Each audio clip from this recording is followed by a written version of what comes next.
paper clips and typewriters, to Palm Pilots and laptop computers. It's a jumble out there. Your office is home to miracles of efficient communication, the very staples of a productive workplace. Office Wonders, next on Modern Marvels.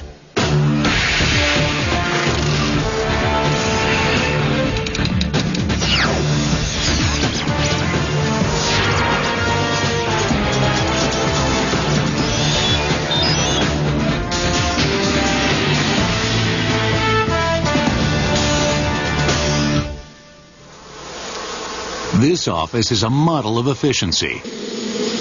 Built just a few days ago, but older than history. Workers visit cubicles. Quotas are met.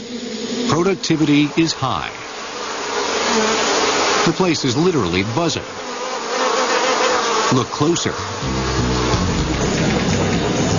Worker bees, drones, desk jockeys, pencil pushers, paper shufflers, computer nerds, office geeks. They punch keys, juggle schedules, slash budgets, hack computers, wrestle paper tigers. Who says a day at the office isn't exciting? It's a hive of activity, the office. Over 130 million of America's busy bees spend an average of over 39 hours a week there. They consume nearly 100 million tons of paper a year and spend billions of dollars on equipment annually. Look even closer. Ever notice that this seemingly humble office is ground zero for the technology explosion? It has been for the past 150 years. Computers, telephones, fax machines, copiers, even Scotch tape. It all begins with a marvel so simple, so basic, so thin, that it's easy to overlook. Without it, there would be no office. The whole thing is supported by a sheet of paper. Paper was invented in China in 200 BC. It went to Korea in 600, Japan 700, and then it went across the top of Africa, and then Europe, and it arrived in 1259, in the United States in 1690. Paper was a big deal because of what it was not cumbersome, nor heavy, nor hard to store, nor short-lived. Before paper, people wrote on all sorts of things. They would write on cuneiform nails, which were clay nails that they would put in the sides of buildings. In Thailand, they would use palm leaves. The most popular pre-paper was pounded bark. It's hard to shove stone tablets into a file cabinet or alphabetize palm leaves, but reams of paper can be stored in very small areas. Paper can be collated, sorted, filed. Plus, paper is easy to produce. Start by beating down some wood fibers or cotton blue jeans into a pulp in a big vat. But what we have right here is our mold and our decal. And we take our mold and decal together like this, and you bring it down into your vat. And you shake slightly as it's coming up. And the water will filter through. We remove the decal. The decal is a type of frame which shapes the paper material onto the mold. Place a blotter down. Put that right on there. What we are doing is adhering the paper to the blotter. And we'll continue this process. We'll keep putting blotters down. It's quicker when it's done at a paper mill, which uses wood pulp to produce massive reams of paper for all sorts of uses, including product labels, fine writing tablets, even those hospital nightgowns with the embarrassing flaps. The earliest paper makers saw an advantage in diversifying. The first colored paper was in China in about 600 AD. It was a yellow paper, and it was actually covered with a poisonous solution for an insecticide. Envelopes began in Korea in 600 AD. Monks used lined paper in the Middle Ages to keep their calligraphy straight. People made paper out of fishing nets, blue jeans, cotton, straw, corn husks, practically anything that could be pounded flat. And with paper comes a host of other office wonders that are as simple as they are essential. Pencils can trace their lineage to the Roman stylus, a thin rod often made of lead. Graphite, the softest of solid minerals and the purest form of carbon after diamonds, ultimately replaced lead because it made a darker mark and was non-toxic. But it was too soft, so people hollowed out strips of wood and shoved in graphite sticks. By the early 19th century, companies began manufacturing wooden pencils on a large scale. Most pencils today are made of incense cedar. The number 2 is a measure of the hardness of the writing core. The familiar Ticonderoga pencil was painted yellow to indicate it used superior graphite from China. The pencil is an office mainstay, with 2 billion sold worldwide each year, all capable of writing 45,000 words. In addition to pencils, pens, often made from the flight feathers of geese dipped in ink, helped people get their ideas across. Ink could be made from berries, water, oil, soot, squid, though it too was being mass-produced by the 19th century. Markers and highlighters also contribute to the over 8 billion writing instruments purchased worldwide each year, at a cost of over $2 billion. In 1963, a group of our lab people in Cambridge, Massachusetts at the Carter's Ink Company had been working on children's products when they took a children's marker and wrote over text that they could see the text through the line that they had written, and thus was born the highlighter. The first highlighters were yellow. Today you can get them in nearly any color. Highlighters do more than just emphasize copy. We find a lot of different uses that people have used the products for over the years. Anything from doing artwork to decorating their skin. Unfortunately, sometimes people also use permanent marker on their skin, and we have to help them in correcting those bad product decisions. With all these papers flying around, devices were needed to sort them out. In the 1890s, people started bending pieces of wire and patenting them. The gem-style paperclip, the most successful but not the only paper fastener, was born. In 1914, the Boston Wire Stitcher Company introduced a desk-sized stapler that sent a small, sharp wire into a stack of papers, or the occasional finger. In 1903, the Clipper Manufacturing Company began producing metal clasps. There were other ways to collect paper: notebooks, index cards, file folders, not to mention 3-ring binders. Up until probably just in recent history, most binders were very plain, very boring, had no style to them at all. The traditional market of office consumption is pretty boring, actually. The bestseller today continues to be black. As offices got busier, mishaps were bound to occur. This engineer, named Richard Drew, working for the 3M company in the 1920s, made everyone's life easier when he got his hands on some new material called cellophane and invented Scotch tape. When Richard Drew saw this material, he coated some adhesive on it, slid it into tape, and sent it to a company in Chicago that wanted to use it to wrap bakery goods. And in 1930, Scotch cellophane tape was born. 3M followed Scotch tape with the tape dispenser in 1932. The response to Scotch cellophane tape was overwhelming for 3M. Introducing a product during the first year of the Depression would not be considered very good timing. 3M was one of the few companies not to lay off people during the Depression.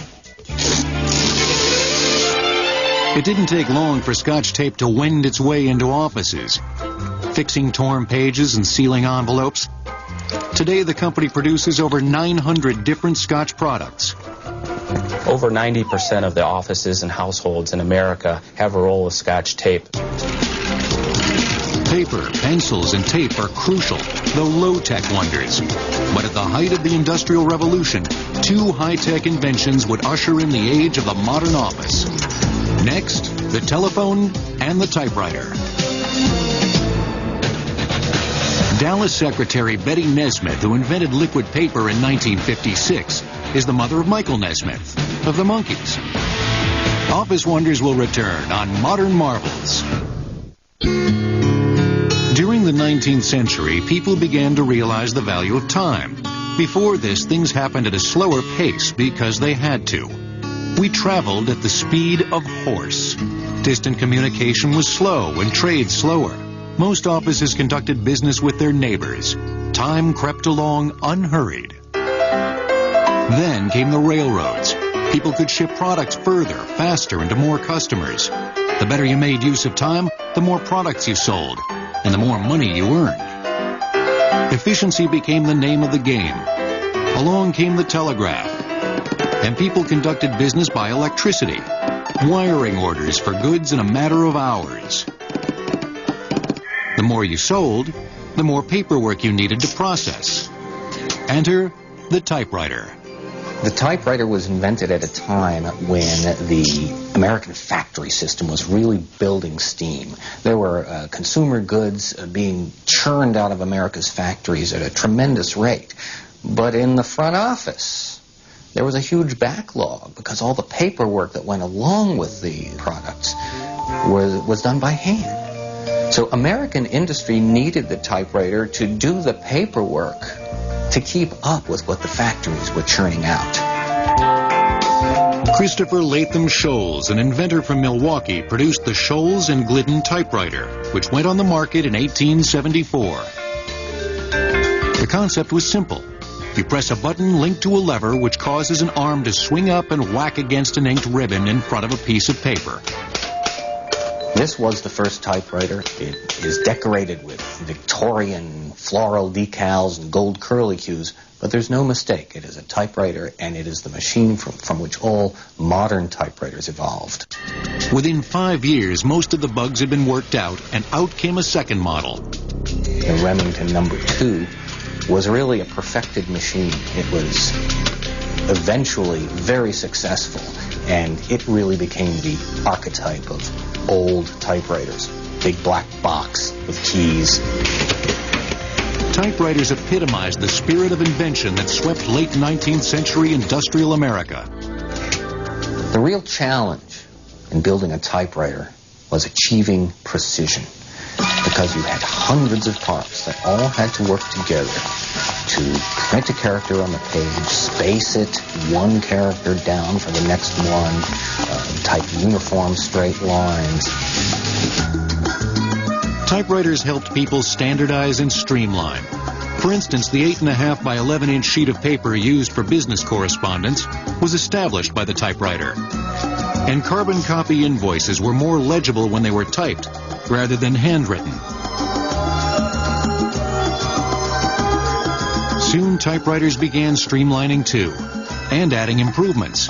The shift key provided access both to upper and lowercase letters, thus twice as many characters. The keyboard was laid out in what's called a QWERTY keyboard, keeping common pairs of letters apart and preventing the typewriter arms from rubbing and sticking together. The tab key arrived in the 1890s, allowing columns for numbers and counting. In 1895, the Underwood came out. That was a typewriter in which the type bars struck the platen from the front. You could actually see what you were doing. The Underwood was the first modern typewriter. Some features were there from the start, setting margins, for instance, and the ubiquitous little bell that warns you when you're about to type off the paper. It's now a cultural fixture. Innovations would follow. A portable model showed up in 1884.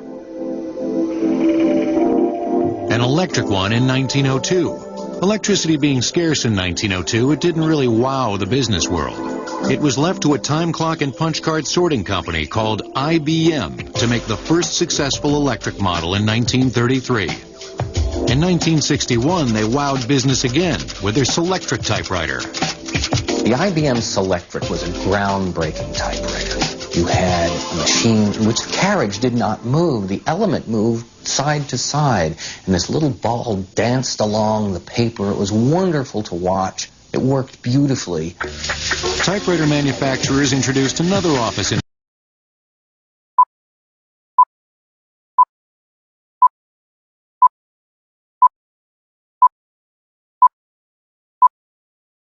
innovation, the female.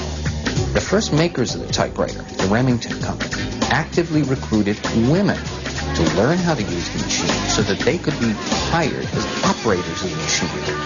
This brought women into the office world, which previously had been an all-male environment. One of the advantages of women workers was that they were cheaper to hire than men. A lot of women were deliberately paid less because the attitude was, well, they're living at home, they're not supporting a family, therefore they don't need the money, and they have a father to help them out. And even if the woman was a single independent woman, they were still scrambling to get by. Women would be impacted by another great 19th century office wonder, Alexander Graham Bell's telephone. When you speak into the telephone, the transmitter takes your sound waves and converts them into electrical waves, if you will, into an analog, a waveform that has the same shape as the sound waves but is an electrical wave. This electrical wave can then travel down a wire in the simplest of telephones to another telephone where the receiver will take that signal and convert it back into a sound wave, which you can hold up to your ear and hear. Phones were introduced in 1876, marketed in 1877, and by 1878 there was a need for the first central switchboard run by operators. Women would largely make up the workforce of telephone operators as the revolutionary device took offices by storm. The men who actually ran the telephone industry in the early days saw the telephone preeminently as a business tool. From the first, there were both business and residential subscribers. But even in the marketing to residential customers, the emphasis was on the business use. And businesses bought telephones like hotcakes. The first telephone directory in New York City, and it's primarily business customers, fit on a single sheet of paper. By the directory for 1900, you're dealing with a fat book of almost 600 pages. By the 1890s, desk models appeared, which were standardized into the familiar candlestick phone by the turn of the century.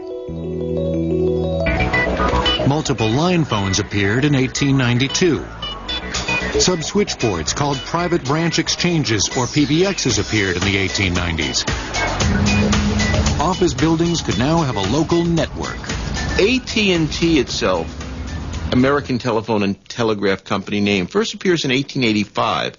It was incorporated specifically to build and operate the first long-distance network in the United States.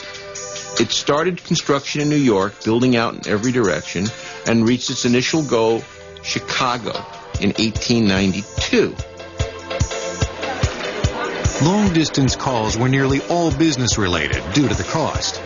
$9 allowed New York to speak with Chicago for a minute in 1892, which is the equivalent of about $100 in today's money.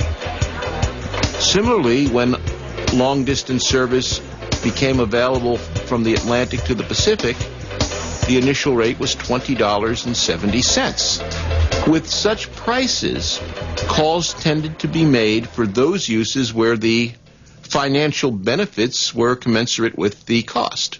But for business, instantaneous communication was worth it.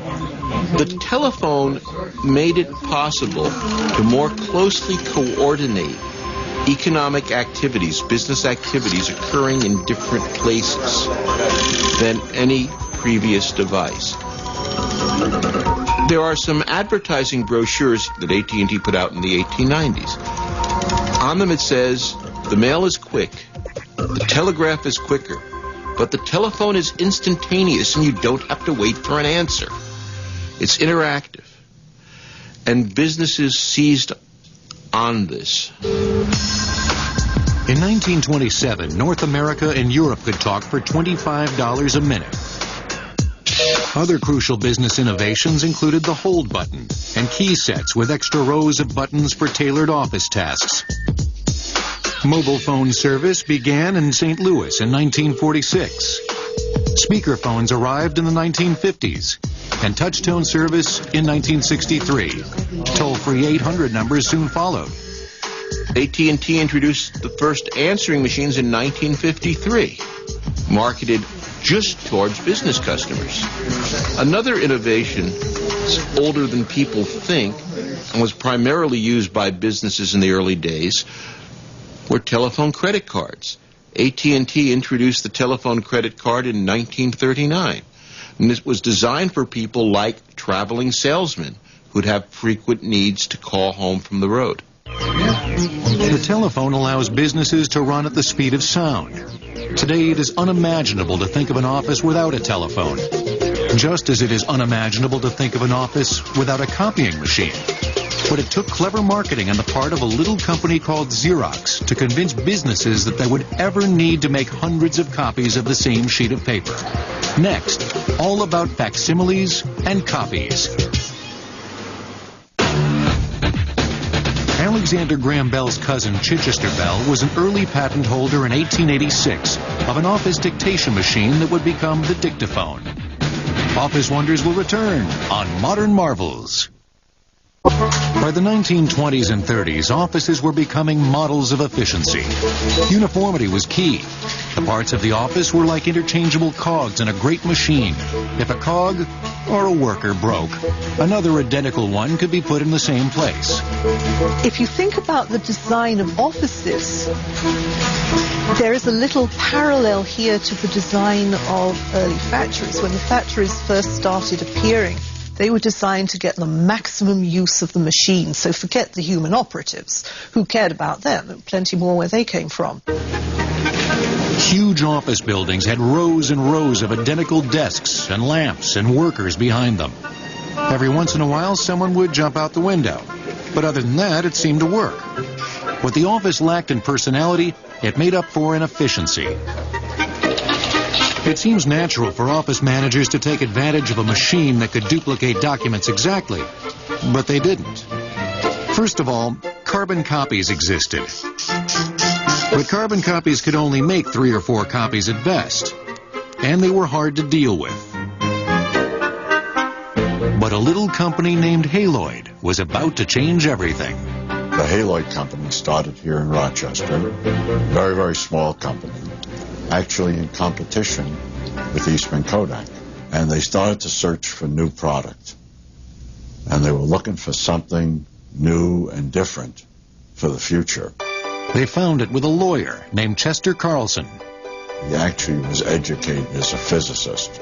Now, back in the early 30s, he, as a patent attorney, had to make copies, and he was very dissatisfied with what was available. So he actually started out saying, I'm not going to use chemicals. I want to use some physical principles because I'm aware of physics. And he started the early work on what we call electrostatic printing. Electrostatic printing would become xerography, from the Greek words for dry and writing. Basically, a light passes over an image placed on photoconductive material, increasing the electrical conductivity of that material. The pattern can then be repeated on another surface when a powder is passed over that surface, clinging to the charged portions. The first demonstration of this phenomenon took place on October 22, 1938, in Astoria, Queens, New York. But Carlson had trouble convincing others of xerography's potential. He was a lousy salesman, and he went out in the countryside, actually visited 27 companies, including IBM, Eastman Kodak, Bell and Howell. He went to everybody trying to sell them on the idea of xerography, and nobody was interested. Nobody, that is, except for Haloid, which spent the next few years turning Carlson's ideas into a working machine. First true copy that made copying easy was the Xerox 914. It was announced in October of 1959. First machine was delivered in March 1960. And they enabled somebody to put an original in platinum glass, dial in the number of copies they want, press the button, and they were finished. The copies came out. Haloid built it, but did anyone really want it? The company was running out of money and started searching for a partner with deep pockets. They approached IBM. Now, IBM went to Arthur D. Little, very, very fine market research outfit, and said to Arthur D. Little, do you think there's a market for this machine? And Arthur D. Little went out and did a market research, and they came back and said 5,000 units will saturate the market. There was a big meeting at the Haloid Company, and we decided to go ahead on our own. Now, we went ahead spending money we didn't have for a product that nobody wanted. If Harvard Business School studied this thing, they'd say that was a course for disaster, that you guys were going down the wrong alleyway, and it was pretty stupid. But Haloid had a plan. They would rent out the 914 for $95 a month, even though each machine cost over $2,000 to manufacture. Each customer would get 2,000 free copies each month, with subsequent copies charged at 5 cents apiece. Much to everyone's surprise, businesses went copy crazy. They copied memos, invoices, articles, recipes, cartoons. Over the next few years, Haloid focused on xerography, and rechristened Xerox produced over 200,000 914s. We calculate that over 600,000 placements were made of the 914 during its lifetime. And this is the machine that Arthur D. Little said 5,000 would saturate the market. How successful was it? According to Fortune magazine, probably the hottest return on investment of any commercial product. Today, copiers are faster, more reliable, and studded with features, including collating, stapling, enlarging and reducing, image rotation, and color. The product that nobody wanted is now indispensable. Though other companies now make copiers, the name Xerox is synonymous with copying.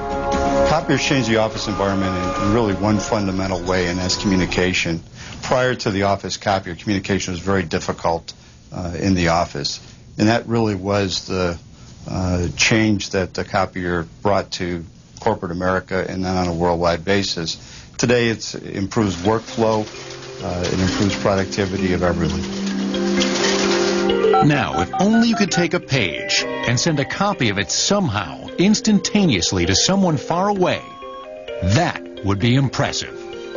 Scotsman Alexander Bain thought so in 1842 when he invented the first facsimile machine using old clock parts and electrically conductive paper. It was a workable machine, but since it predated the telegraph and the telephone and their electrical high wires, Bain's machine drifted into oblivion. Years later, and quite independently, Elijah Gray in this country tried his hand at the fax machine, creating the telautograph, which used a stylus connected to a metal plate. Much like the telephone and the telegraph, a signal generated by the stylus is translated into an analog and sent along wires electrically, then reconstructed at the other end into a facsimile of the original image. These early machines began turning up in banks, hotels, and even racetracks. Eventually, Elisha Gray's telautograph company became Omnifax, which produced more modern facsimile machines in the 1960s. By the 70s and 80s, the familiar fax became a phenomenon as the machines began chirping like birds to each other all over the world. There's a handshake that takes place before the transmission actually happens to establish compatibility between the two units. In the late 1990s, Xerox bought Omnifax and began rethinking the fax machine's purpose as office equipment. When you think about it, a fax machine really consists of a printer, just like any other printer, consists of a scanner, just like any other scanner, and then some control electronics and communications electronics to tie the pieces together and to make them work over a telephone line. And when you put a scanner and printer together, you have a copy machine as well. So you can put all those pieces together in a very effective machine. Carlson, Bain, and Gray probably didn't envision that as they toiled away in their labs, nor did they likely envision a device that threatened to make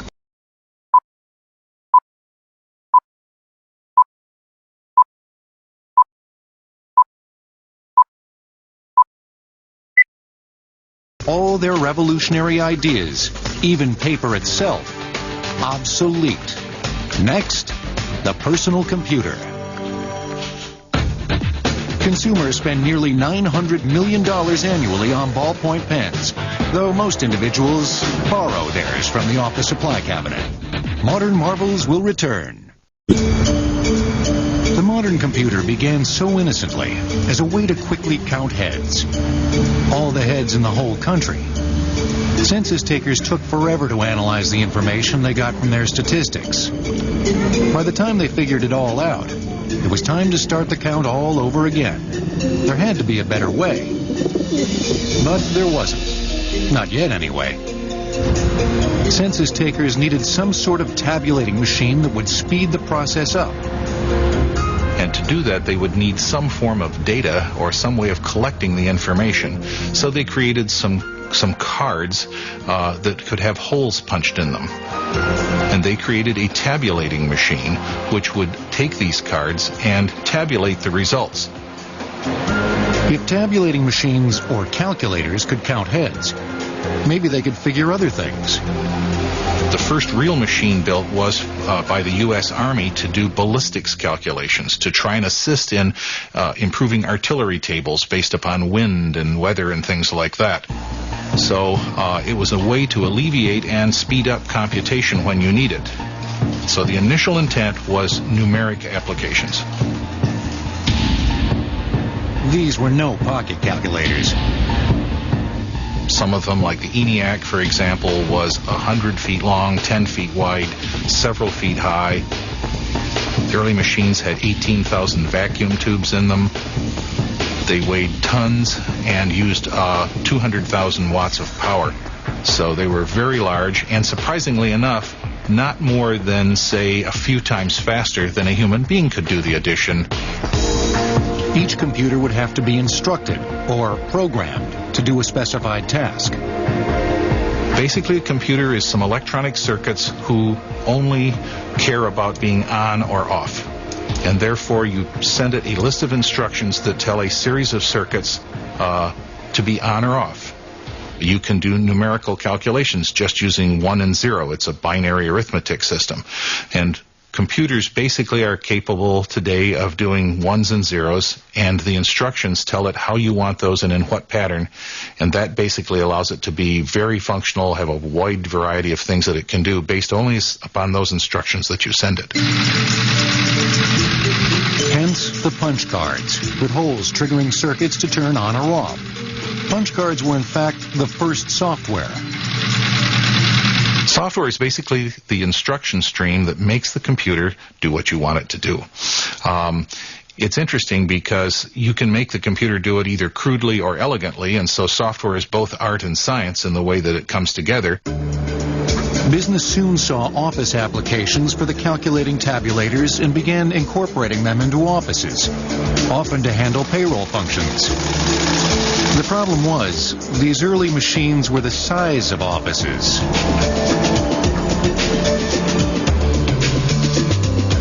Computers began replacing their thousands of vacuum tubes with transistors in the 1950s, becoming smaller and more energy efficient in the process.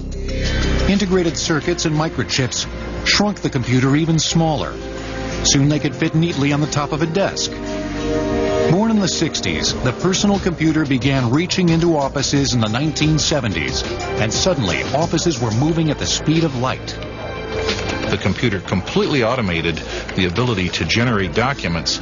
So by editing, it would then allow you to reprint the document without the serious labor of having someone have to re-keystroke every single thing.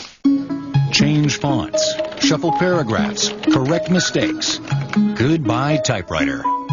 Almost all of the functions of the typewriter have now been replaced by the computer. You can even take a computer and use a font which looks like an old typewriter and print a letter. The days of the old punch cards are gone, and software disks with complicated programs are downloaded into our computers, allowing us to do word processing and spreadsheets with a click of a mouse. Communication has been greatly speeded up.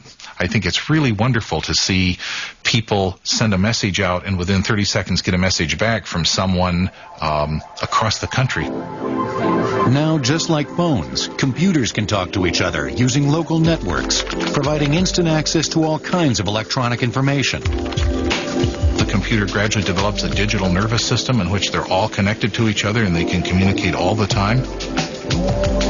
Not just all the computers in an office, but all the computers in the world. Welcome to the Internet, which began as a way for government research organizations to share information. Now it's a way to trade stocks, send memos, buy compact discs, or auction off a vintage vacuum tube. And computers keep getting better and better, more powerful and capable, faster and faster. It's been a mistake in the past to bet against the hardware. That's always been wrong, and therefore there is no reason to suspect that we should bet against the hardware in the future. Transistors will get faster, they will get more dense, and we'll be more limited by our creativity than by what the technology will allow us to do. Today's office flies along in warp drive, and therein lies a problem. Our brains can't go that fast. Well, if you take me, for example, I still tend to write at least the initial first draft of what I'm doing longhand on paper, and then I use a computer to edit, because my brain works as fast as my hand, and I find that this is the best way of keeping my thoughts in order without losing track of the main theme. Ignoring predictions of its demise, paper hasn't quite left us, despite the proliferation of electronic documents. In fact, we're producing more paper now than we ever did. We need paper much more in the computer age. Think about it. Look how many times you print out your email, or you want to issue documents or pamphlets that go out, or the books. There's never been more books than there are today. And you can't take your computer into the bathtub to read it. You can't take it on the bus. The majority of people don't have laptops. So paper is still a very viable part of our economy and our culture. Great. Information bombards us so quickly that our offices will have to figure out how to staunch the flow and sort it all out, just to get anything done. Carpal tunnel syndrome, an inflammation of tendons in the hand and wrist that afflicts 15% of high-risk professionals, is aggravated by repetitive acts, like typing. Office Wonders will return on Modern Marvels. Not all office innovation is the product of complex technology. In fact, innovations in paper continue. And like many breakthroughs, it's hard to gauge the need until the product gets out there. Take 3M's Post-it note. One of our researchers in Central Research, Dr. Spence Silver, made samples of new adhesive that didn't stick very tightly. And when I was singing in the church choir in the early 70s, I decided that what I needed was a bookmark that would stick lightly, that wouldn't fall out between Wednesday choir practice and time to sing. Fry decided he was onto something with his sticky bookmark. Here are some samples of the very first Post-it notes that I made. And I made them in these colors and in yellow. And these were the first ones that we sold were in yellow. Of course, before they were invented, no one realized they needed Post-it notes. You have to create a market that hasn't existed before and show the customers why they need to use those products. The public got the message on Post-it notes pretty fast. 3M now has over 90 different Post-it products, including computer applications. It's a very effective, succinct piece of communication. People are forced to really shrink their message down to fit the note, so we get rid of all the unwieldy words that aren't necessary to get your message through. Who'd have thought that communicating less would be an office survival technique? Computers and the internet are an Alaskan pipeline of information, flooding our cubicles, piling up on our stacks of memorandums and faxes and copies. Traditional offices are ill-equipped to handle it. One has to wonder also, well, a lot of this work may or may not be useful work. Is it adding to anything? The person who's doing it, of course, is going to say, well, it's very useful, valuable work. No one is going to say I'm doing something that doesn't need to be done. Offices are finding new ways to deal with the tide of information. There'll be a wide variety of new devices that will come out. These devices will take the place of telephones as they exist today on the wall or on the desk.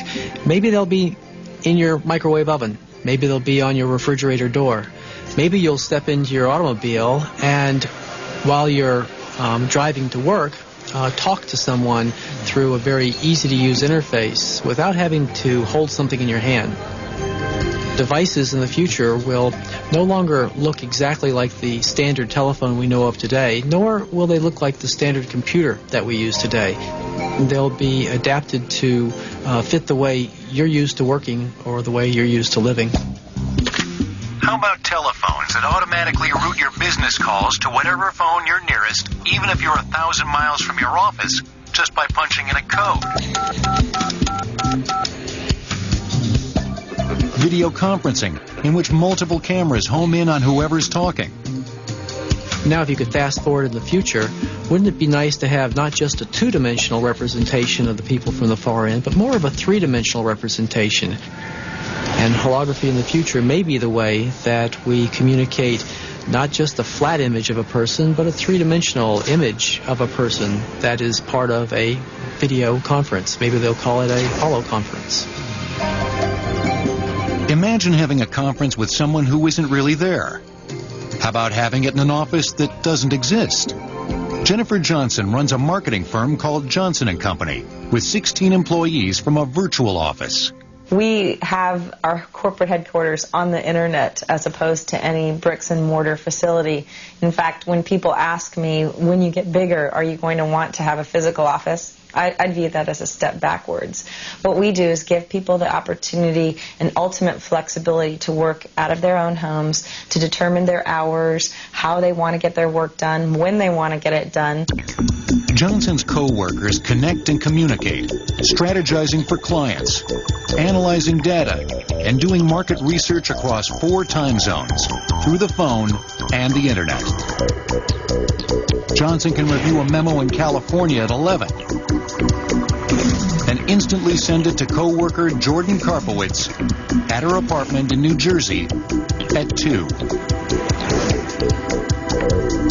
We do have our sights set, though, on going international. I've had dialogues with companies in Europe and even Asia, because to me it would be so exciting for a 100% virtual company to be able to offer global services.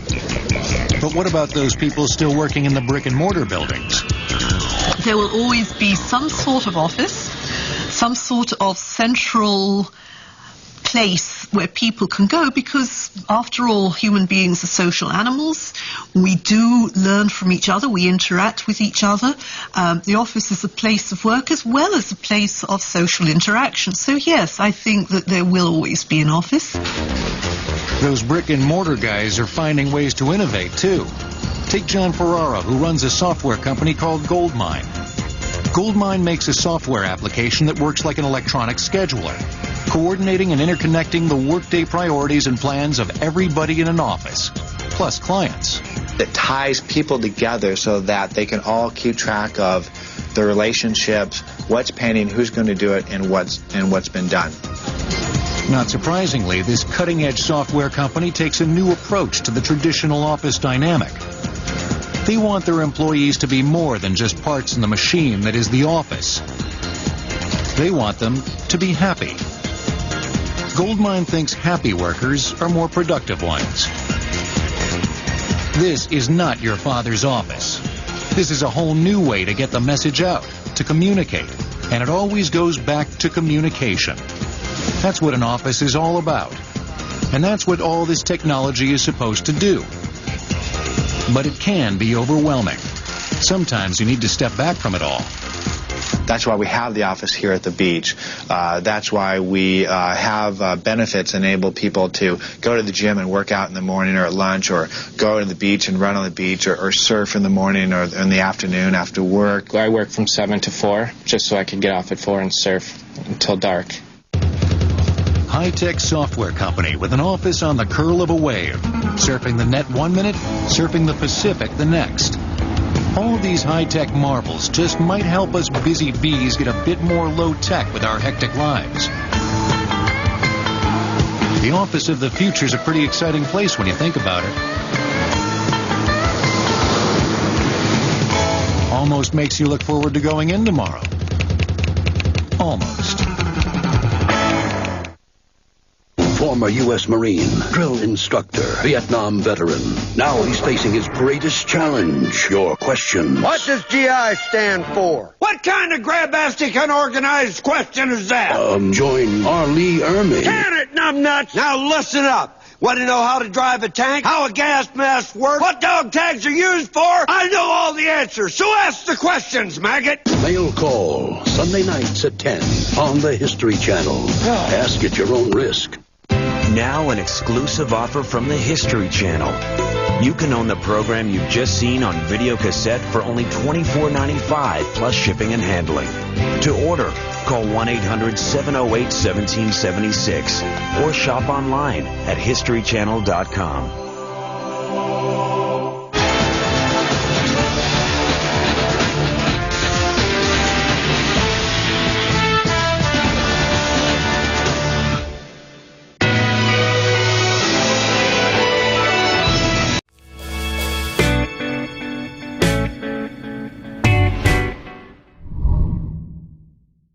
In 600, Japan 700, and then it went across the top of Africa, and then Europe, and it arrived in 1259, in the United States in 1690. Paper was a big deal because of what it was not. Not cumbersome, nor heavy, nor hard to store, nor short-lived. Before paper, people wrote on all sorts of things. They would write on cuneiform nails, which were clay nails that they would put in the sides of buildings. In Thailand, they would use palm leaves. The most popular pre-paper was pounded bark. It's hard to shove stone tablets into a file cabinet or alphabetize palm leaves, but reams of paper can be stored in very small areas. Paper can be collated, sorted, filed. Plus, paper is easy to produce. Start by beating down some wood fibers or cotton blue jeans into a pulp in a big vat. But what we have right here is our mold and our decal. And we take our mold and decal together like this, and you bring it down into your vat. And you shake slightly as it's coming up. And the water will filter through. We remove the decal. The decal is a type of frame.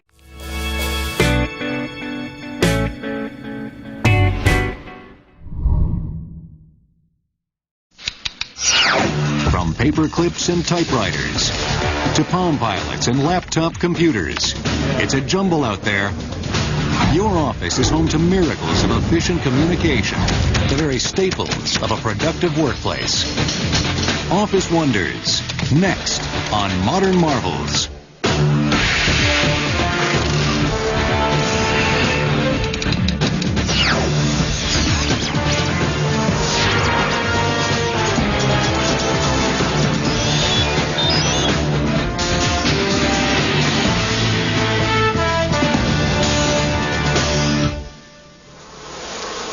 This office is a model of efficiency. Built just a few days ago, but older than history. Workers visit cubicles. Quotas are met. Productivity is high. The place is literally buzzing. Look closer.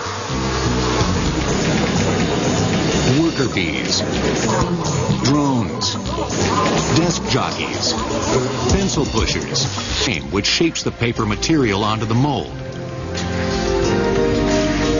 Place a blotter down. Put that right on there.